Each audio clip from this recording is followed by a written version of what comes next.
ජාත්‍යන්තර මූල්‍ය අරමුදලත් සමග ක්‍රියාත්මක වෙමින් පවතින විස්තීර්ණ ණය පහසුකම් යටතේ සිදු කරන්න තිබුණු 5 වෙනි සහ 6 වෙනි සමාලෝචන එකවර සිදු කරලා එමගින් ලැබෙන්න තියෙන 6 වෙනි සහ 7 වෙනි වාරික දෙකේ එකතුව ආසන්න වශයෙන් ඩොලර් මිලියන 695ක් දැන් අපිට මහා භාණ්ඩාගාරයට ලැබිලා තියෙනවා.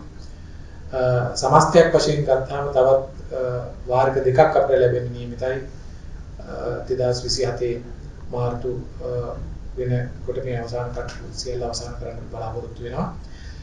විශේෂයෙන්ම මේ මුදල් ලැබීම විසින් මහා භාණ්ඩාගාරයේ මුදල් සජ්ජිතය වැඩි වෙනවා වගේම ඒ ඩොලර් වශයෙන් අපිට ලැබෙන නිසා විදේශීය සංචිත ප්‍රමාණයක් ඉහළ යන මේ බලපානවා.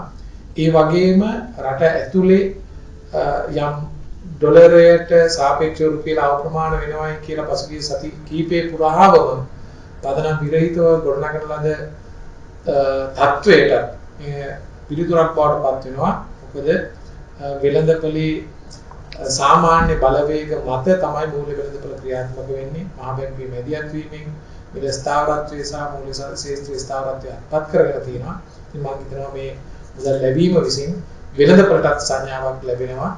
අපිට මේ මොහොතේදී ඒ සැලසුම් සහගතව තිබුණු මුදල් ප්‍රමාණය ලැබෙනවා කියන එක. ඒ වගේම විශේෂයෙන් අවධාරණය කරන්න ඕනේ මේ සමාලෝචන දෙක අවසන් කරලා මේ මුදල් ලැබීම සිද්ධ කරන්නේ අපි මේ වැඩසටහනේ අපේක්ෂා කරපු ඒ ක්‍රියාමාර්ගයේ ප්‍රතිඵල අරමුණු එක්ක මේ ආණ්ඩුවේ ප්‍රතිපත්ති නිසි ආකාරයට ක්‍රියාත්මක කරනවා කියන කාරණේ. එය ජාත්‍යන්තර මූල්‍ය අරමුදලේ ශ්‍රී ලංකාව සම්බන්ධයෙන් ප්‍රධානියා කරන ලද රිපෝර්ට් සාකච්ඡාවේදී සඳහන් කරනු ලැබුවා. අපි ඊටාම නිවැරදිව විශේෂයෙන්ම මේ දිත්ත සුල්කුණාටුවෙන් පස්සේ මැද පෙරදිග යුදමේ තත්ත්වයෙන් පස්සේ අපිට මේ බාහිර ගැටලුව නිසා ඇතිවෙච්ච කම්පණයට ඉතා සාර්ථකව ප්‍රතිපත්තිමය නිවැරදි තීරණ ගත්තා. එහි ප්‍රතිඵලයක් විදිහට අපිට ඔරොත්තු දෙන්න පුළුවන් ආර්ථික මට්ටමක් දැන් නිර්මාණය වෙලා තියෙනවා කියන කාරණේ.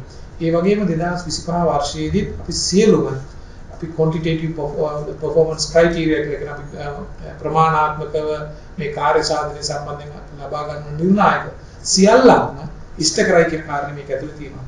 ඒ වගේම ව්‍යුහාත්මකව වෙනස් කරගත යුතු දේවල් පිළිබඳව මේ වැඩසටහනේ තියෙනවා. ඒ සියල්ලක්ම පායි අපි ඉෂ්ට සිද්ධ කරලා නැත්නම් ඒවා සම්පූර්ණ කරලා තියෙනවා.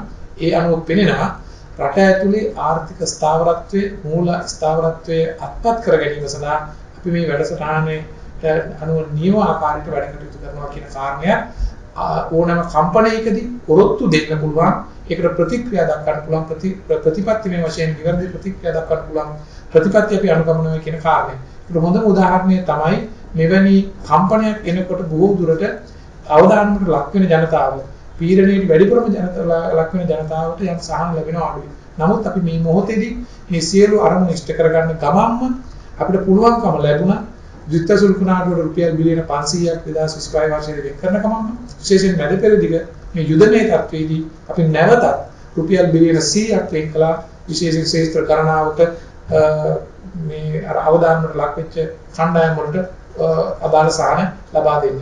ඊට අමතරව දැන් තවත් රුපියල් බිලියන 20ක් පසුගිය සතියේ කැබිනට් මණ්ඩලය අනුමත කරගත්තා. මේ සියලු කාරණා වලින් පෙන්වන්න කරන්නේ අපි ඉතා නිවැරදිව ආර්ථික කළමනාකරණය සිදු කරමින් මේ පරිවර්තනය කිරීම දීර්ඝකාලීන වශයෙන් තිරසර ආර්ථික වර්ධනයක් අත්පත් කර ගැනීමේ දිශාවට ගමන් කරමින් තියෙනවා. ඊටමත් ප්‍රතිපත්ති ස්ථාවරත්වයේ එක්ල නිසා මේ මුදල් ලැබීම ජාත්‍යන්තර මූල්‍ය අරමුදලේ මුදල් ලැබීමෙන් අපිට පෙන්වන්න කරන්නේ අපි කොච්චර දුරට නිවැරදිව ප්‍රතිපත්තිගරුකව රාජ්‍ය මූල්‍ය කළමනාකරණය සිදු කරනවාද කියන කාරණා.